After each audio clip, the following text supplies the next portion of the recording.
سیدھا لکھا ہے اپنے مرشد کامل کی بارگاہ میں، کہتے ہیں پیر خضری کی گلی میں جس کا بستر ہو گیا، پیر خضری کی گلی میں جس کا بستر ہو گیا، ارے جلوائے شان خدا اس کو میسر ہو گیا۔ اللہ اکبر، یا رسول اللہ، نعرہ حیدری، نعرہ غوثیہ، حضور پیر صاحب دیول شریف، حضور پیر حسان مصطفیٰ زندہ باد۔ پھر سنیے، اس زمانے میں جب جنرل ایوب خان کا دور تھا، ایوب خان سرکار کے قدموں میں بیٹھتا تھا، یہ وہ آستانہ ایسا کوئی حکمران نہیں آیا آپ کے ملک کا جس نے آگے سر نیاز نہ آستانہ علیہ دیول شریف پہ نہ جھکایا۔ جنرل ایوب خان کا زمانہ تھا، اس وقت سرکار کا اسم مبارک جو ظاہر میں جس نام سے سرکار کو پکارا جاتا تھا، ظاہر میں وہ تھا پیر خضری۔ ہمارا بچپن تھا پیر خضری، تو سرکار نے اسی طرح قصیدہ لکھا کہ فرماتے ہیں کہ پیر خضری کی گلی میں جس کا بستر ہو گیا، ارے جلوائے شان خدا، ذرا لفظوں پہ غور کریں، جلوائے شان خدا اس کو میسر ہو گیا۔ آگے فرماتے ہیں قدسیوں میں مچ گئی ہے دھوم تیرے زہد کی، قدسیوں میں مچ گئی ہے دھوم تیرے زہد کی، ذکر تیرا حور و غلمہ کی زباں پر ہو گیا، ذکر تیرا حور و غلمہ کی زباں پر ہو گیا۔ اور سنیے، اپنے ایمان کو تازہ کیجئے، فرماتے ہیں جس کی قسمت میں خیال روح انور ہو گیا، جس کی قسمت میں خیال روح انور ہو گیا، ارے یوں سمجھ لیجئے نصیبہ اس کا یاور ہو گیا۔ آخر میں مقطع ہے، آپ فرماتے ہیں پھر اسے دنیا و دین کے مخمصوں سے کیا غرض۔ یہ پیر نذیر صاحب فیصل آباد سے آئے ہیں سرکار کے دیدار کے لیے، حضور کے خلیفے ہیں پیر نذیر صاحب۔ فرمایا جس کی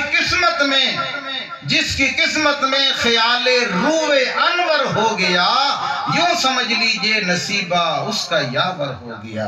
ایتھے نصیب بندے نے، ایدھے کوئی شک نہیں، جے شک ہوئے تو میں نو دیکھنا۔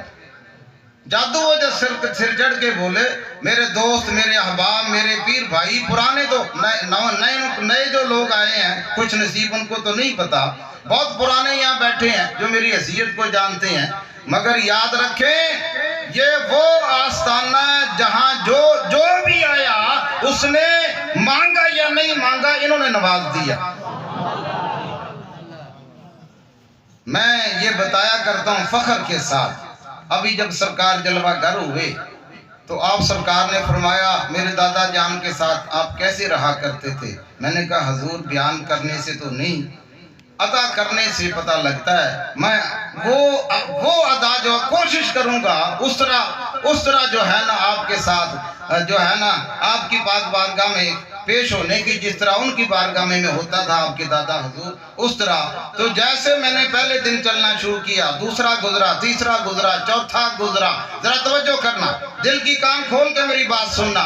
چوتھا دن چڑھا، مجھے فون آیا کہ میرا بیٹا ایڈیشنل ڈپٹی کمشنر تھا، اس کو پھر ڈی سی ہونا تھا، پھر کمشنر ہونا تھا، پھر ڈپٹی جو ہے نا سیکٹری بننا تھا، اب ایڈیشنل ڈپٹی کمشنر ہے۔ ذرا توجہ کرنا، پڑھے لکھے لوگ بات سمجھ لیں گے۔ ایڈیشنل ڈپٹی کمشنر ہے، مجھے فون آیا کہ ابا جان مجھے ڈپٹی سیکٹری بلدیات بنا دیا گیا ہے۔ اڈا جمپ والے 4 دن نہیں گزرے، سمجھ نہیں آندی گل، 4 دن نہیں گزرے، میں توڑے سامنے کھڑا نا، جادو وہ جرا سر چڑھ کے بولے۔ 4 دن گزرے نے نال رہندیاں میرے دوستو، میرے بھائیو، غور نہ سنو، اے بیڑا بڑا قیمتی ہے، اے لمحے زندگی میں بار بار آیا نہیں کرتے۔ 4 دن گزرے ہیں تو ڈپٹی سیکٹری کے عہدے پر تعینات ہو گیا۔ یہ کیا ہے میں جو کچھ ہوں جو بھی ہوں. یہ شعر پڑھ رہے تھے مجھے وہ شعر تو یاد نہیں. سب سرکار کا کرم ہے. تو یہاں دین بھی ہے دنیا بھی ہے سب کچھ ہے. ذرا نزدیک تو لگ کے دیکھیں نا. آگے سرکار نے میرے مرشد کامل نے فرمایا پھر اسے دنیا و دین کے مخمصوں سے کیا غرض جس پہ اظہار مہرباں وہ بندہ پرور ہو گیا. آخری چھوٹی جی گل سنا کے گل مکان لگا. باجوہ صاحب بھی بیٹھے نے انتظار چ. جناب میرے پاس گاڑی ہوتی تھی سوزوکی کیری. سب دوستوں کو پتہ ہے پرانے لوگوں کو. اشفاق سائی صاحب بیٹھے ہوئے ہیں. تو ان کے والد صاحب چوہدری بشیر احمد سائی وائس چیئرمین ہیں بلدیہ صادق آباد کے اور سرکار کے بڑے لاڈلے مرید رہے ہیں حضور تاجدار دیول شریف کے. جب میں ان کے والد صاحب کو لے کے وہاں گیا مجھے ایک واقعہ یاد آ گیا اچانک. جب ہم راول پنڈی دربار پر پہنچے تو ان کے والد صاحب پہلی دفعہ گئے. اس وقت کوئی موبائل نہیں تھا ٹیلی فون کا رابطہ بھی وہاں نہیں تھا. تو ہم جب پہنچے ہیں وہاں پر ہم احتراماً باہر بیٹھ گئے کہ جب سرکار بلائیں گے چلے جائیں گے. تو حضور تاجدار دیول شریف نے خلیفے کو بھیجا. فرمان لگے چیئرمین صاحب بیٹھے ہوئے ہیں باہر ان کو بلاؤ. نہیں سمجھ آئی گل میرے خیال جی اونڈی تو سبحان اللہ کہنا سی نا. وہ ایڈی نگاہ رکھن والا مرشد وہ بیٹھے نے جناب راول پنڈی تے وائس چیئرمین بلدیہ صادق آباد پیش ہویا حاضری واسطے. ہلے ملاقات نہیں ہوئی تعارف نہیں ہویا کون آیا کتھوں آیا کوئی پتہ نہیں. پر اندر بیٹھا جناب اللہ دا کامل ترین ولی اللہ وہ جان دے کہ میری بارگاہ چ کون آیا ہے. کہندے نے چیئرمین صاحب کو بلاؤ. میں کہا لا بھی تیرے والا کام بن گیا لالا جی تو باہر بیٹھا تے سرکار نے تینوں بلا لیا. ادھی رات سرگی ویلے فرمانے کے چیئرمین صاحب کو بلا چاہے میں میرے ساتھ بھی نہیں آنوں.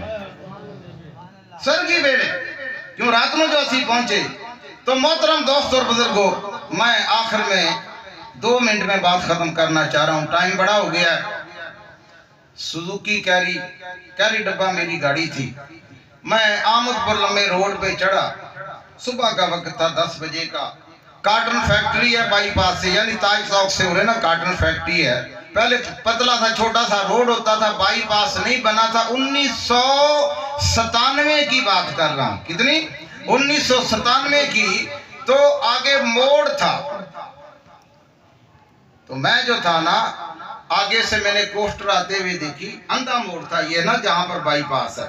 تو میں نے گاڑی سائیڈ پہ فیکٹری کے دروازے کے ساتھ ہی تھوڑا سا آگے جو ہے نا میں نے گاڑی ایک سائیڈ میں لگا لی. جیسے گاڑی میں نے کھڑی کی ہے آگے سے کوسٹر آ رہی تھی پیچھے سے ٹرالا آیا. 22 ویلر ٹرالے نے پیچھے سے دھکا مارا اور مجھے گاڑی جو میری ہوا میں معلق ہوئی لوگوں کی نظر میں اور جا کے فیکٹری کے دروازے کے ساتھ اس دیوار کے ساتھ گاڑی جا کے رکھ دی گئی.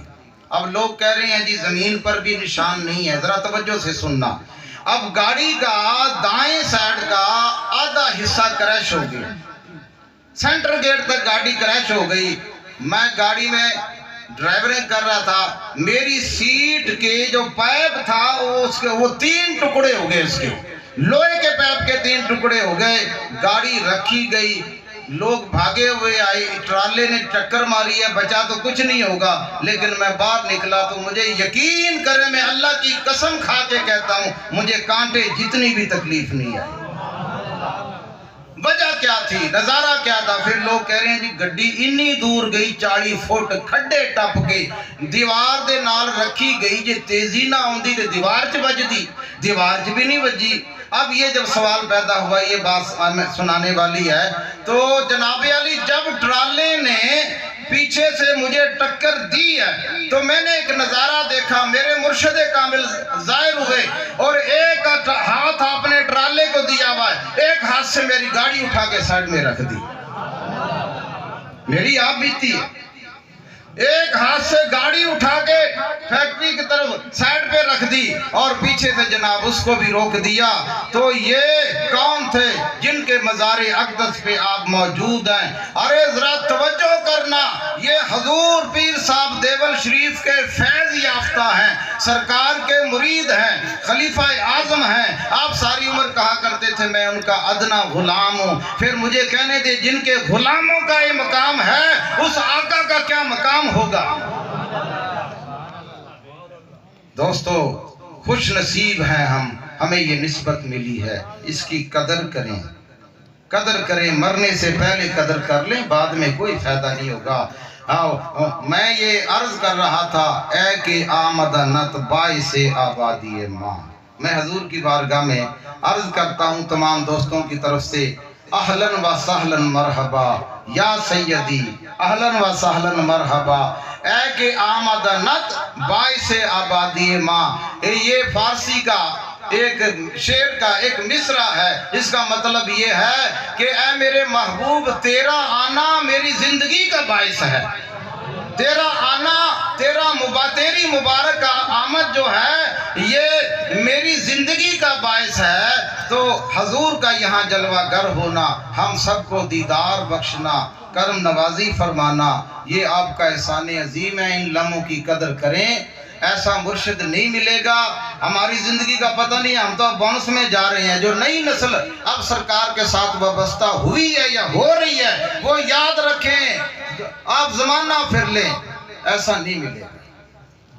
ہاں بالکل نہیں، زمانہ پھر لیں آپ. فقیر ذمہ داری سے عرض کرتا ہے، وقت نہیں ہے، میں بہت ساری باتیں کرنے کو دل چاہ رہا تھا. اور سرکار کے مبارک آستانے کے بارے میں اتنا کافی ہے کہ دادا جان کا فیض، پیر صاحب دیول شریف کا فیض اور والد صاحب کا پیر الحسنین معین کا فیض، یہ سارا فیض اکٹھا ہو کر حضرت پیر حسان مصطفیٰ کی شکل میں آج آپ کے سامنے جلوہ گر ہے.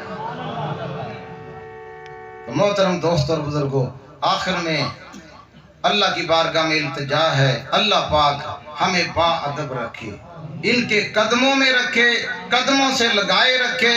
اور آخری وقت میرے یہ تمنا، میں نے سرکار کی بارگاہ میں عرض کیا تھا، اب سب دوستوں کے سامنے بھی عرض کرتا ہوں، کچھ نہیں مانگا. ان کے دادا حضور سے نہیں مانگا، ابا حضور سے نہیں مانگا، صرف عاجزی کے ساتھ سر جھکاتے رہے. بغیر مانگے ملا ہے سب کچھ، بغیر مانگے ملا ہے. لیکن میں نے ان سے ایک بات مانگی ہے کہ جب میرا آخری وقت تو دنیا سے چلا جاؤں آپ نے میرا جنازہ پڑھا ہے. بس یہی مانگا پوری زندگی میں ذمہ داری سے عرض کر رہا ہوں اپنے مرشد کے قدموں میں کھڑے ہو کر کہ آخری وقت آپ نے سنبھالنا ہے. وآخر دعوانا ان الحمدللہ رب العالمین.